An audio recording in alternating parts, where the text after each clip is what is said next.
Hello, everyone. My name is Jacqueline, and in this second part of our Internet Safety curriculum, I'll be talking about identifying and avoiding internet scams and then email phishing. The first step in being able to avoid a scam is knowing what one might look like. So on this screen, we have some examples of some common internet scams. An online scammer might try to pose as a fake charity or impersonate the IRS or other government personnel to try to get money or your information. They might also try to pose as a technology support person in order to get access to your computer or other device and the information on it. Other times, scams can be more tricky to identify because they try to mimic reputable websites such as Netflix, Amazon, or even a financial institution. And these scams are trying to either get access to your password or personal account or personal information. Other times, a scam might try to get you to click on a link or try to get you to give you their information by saying that you won a sweepstakes, lottery, or other prize. And finally, sometimes scams can be more targeted to the elderly population by pretending to be a grandchild or family member in need of money immediately, such as being bailed out of jail. Now, I know that was a lot, but don't worry.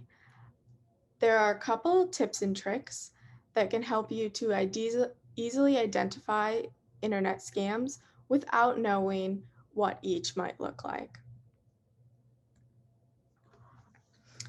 The first indication that a website is untrustworthy is that it is sent to you by email or pop up on another web page.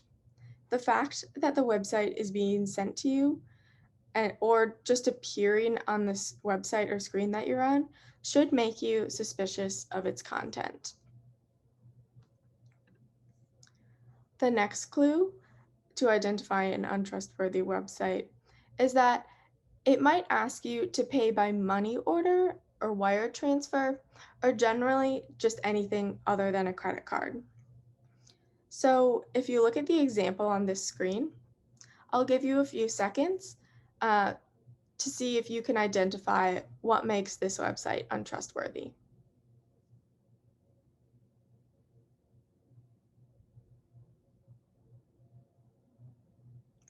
Okay, so if you looked carefully, the main thing that's wrong with this website is that if you look at the bottom of its screen, you'll notice that it says payment by money order or wire transfer.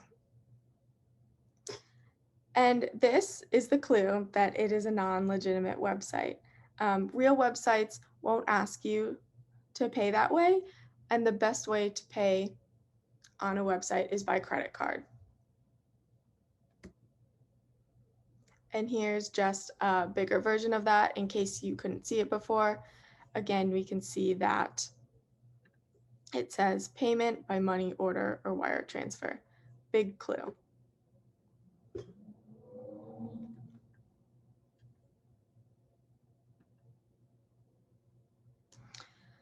Next, a website might try to offer you unsolicited prizes, sweepstakes, or winnings. In these cases, if the offer seems too good to be true, it probably is. And this is an easy way for scammers to try to get you to click on a link in order to get access to your computer or account information. An untrustworthy website will also try to rush you to provide information. Safe websites should not be rushing you to provide information very quickly. And if they do, or if a website does, it should make you suspicious of its legitimacy. And finally, and sometimes more trickily, untrustworthy websites might try to mimic a reputable website. While these scams are harder to spot, there are a few things that will help you to identify them. One is you want to make sure that you're double checking the web address. So you want to make sure that there's no extra letters, extra words, or missing characters. And another thing you want to look at is if you're familiar with the website, make sure that there's nothing off about the website you're looking at, such as the logo might be slightly different or it might have a different layout. However, if you're unsure, it's always better to ask somebody. So now that we've identified what an untrustworthy website might look like, now we're going to want to go over some tips that you can use to avoid them.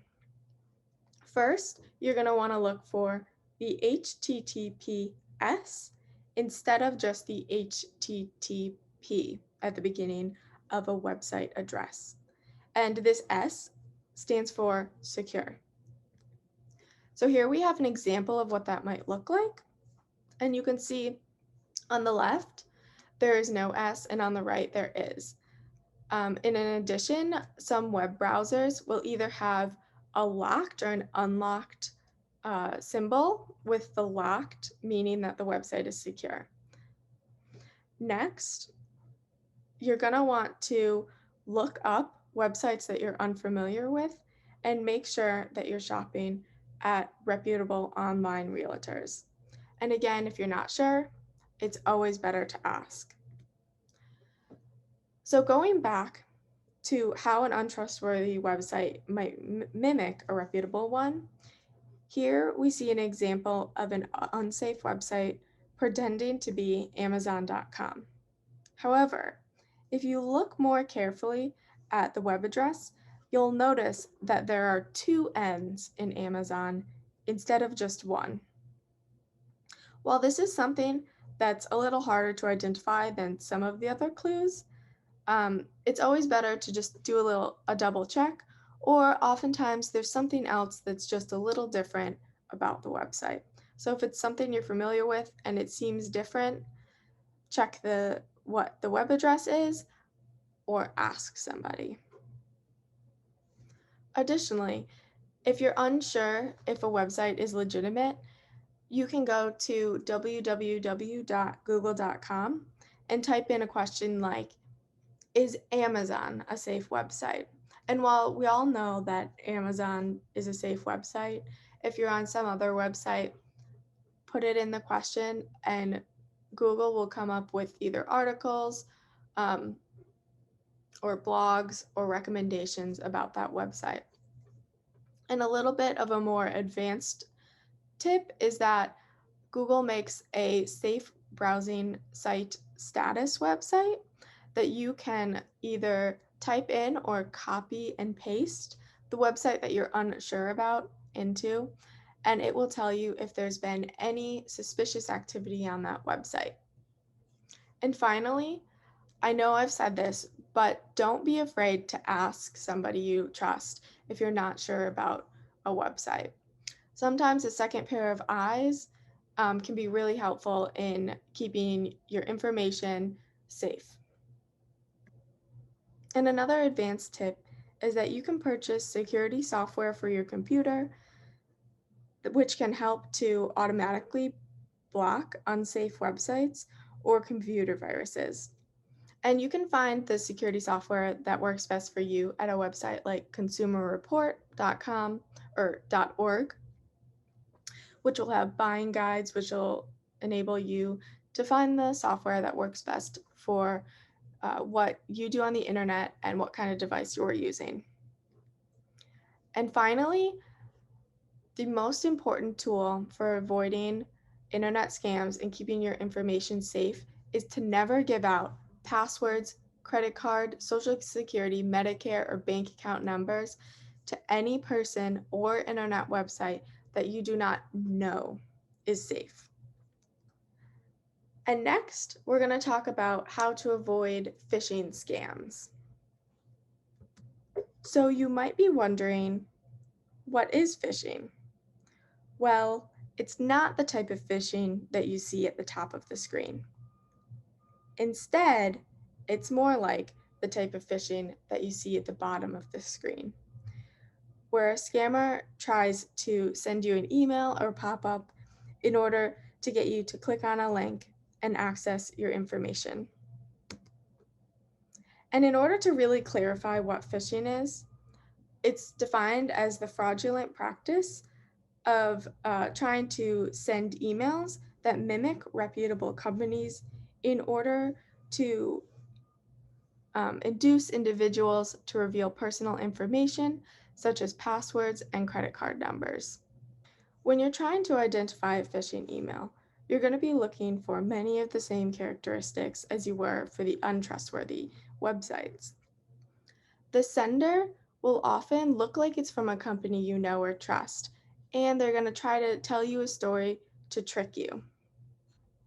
They might tell you that there's a problem with your account, and they might say something like they've noticed suspicious activity with your account, or ask you to update your payment information. Another way they might try to trick you is they might try to offer you winnings or a refund. And the same thing with offering you prizes on an untrustworthy website. If it seems too good to be true, it probably is. Next, they might try to send you a fake invoice or receipt, which can sometimes be tricky because when we get these emails, we get worried that we purchased something that we didn't mean to, or somehow our account got hacked and somebody purchased something with our account. However, when you get these emails, it's often a clue that they are phishing. If you didn't, if you don't remember buying something, it's good to double check elsewhere besides the email. So checking your credit card statement or bank account before you click on the links in that email. Additionally, phishing emails are typically going to get you to click on a link.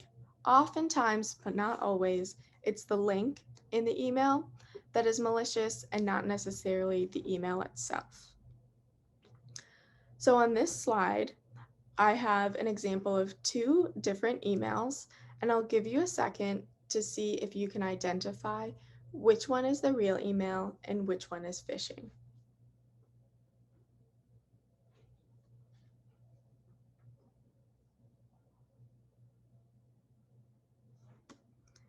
Okay, so if you said that the email on the right was real and the email on the left was phishing, then you'd be correct.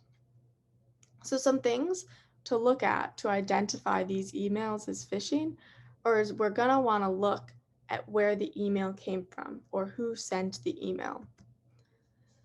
So if we look at the phishing email on the left, we can see that the email address is very long with no real words in it.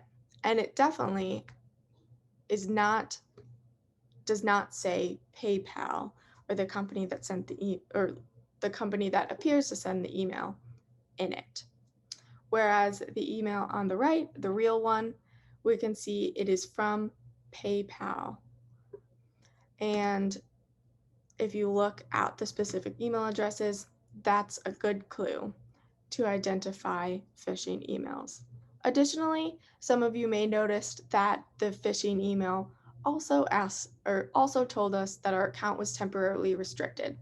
And if you remember, those clues to identify phishing emails telling you that there's something wrong with your account is one of them.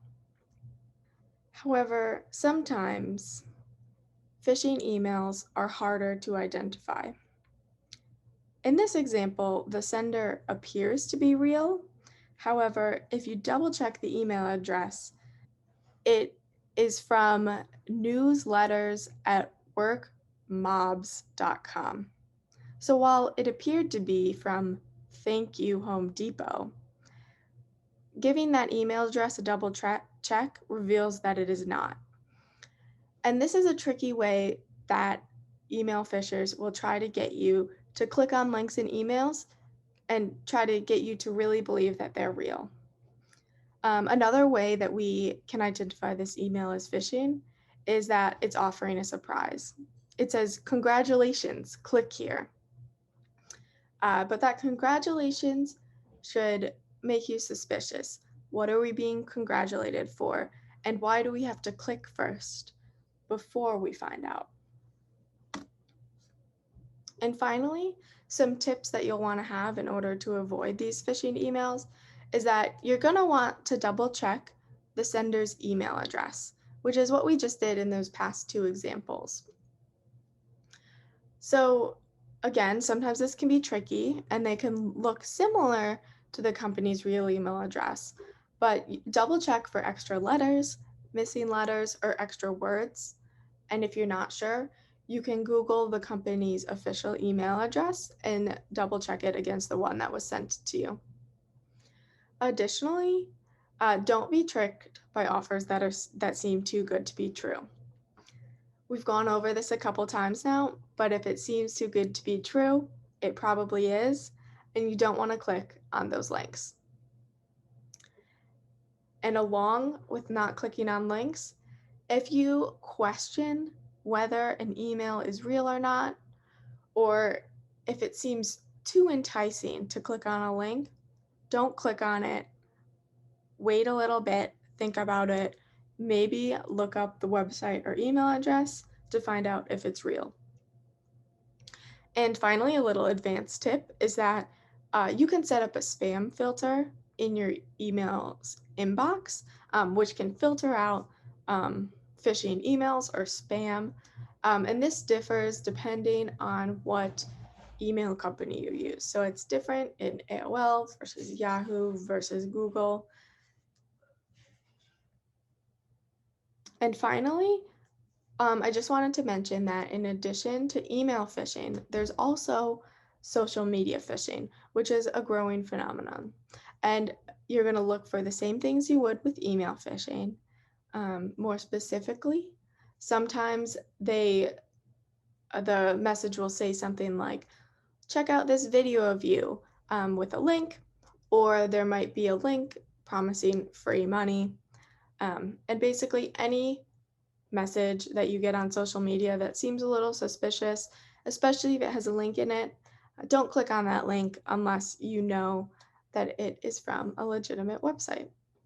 And that wraps up the portion of our curriculum on avoiding internet scams and email phishing. And our next section is going to be on social media misinformation. Thanks.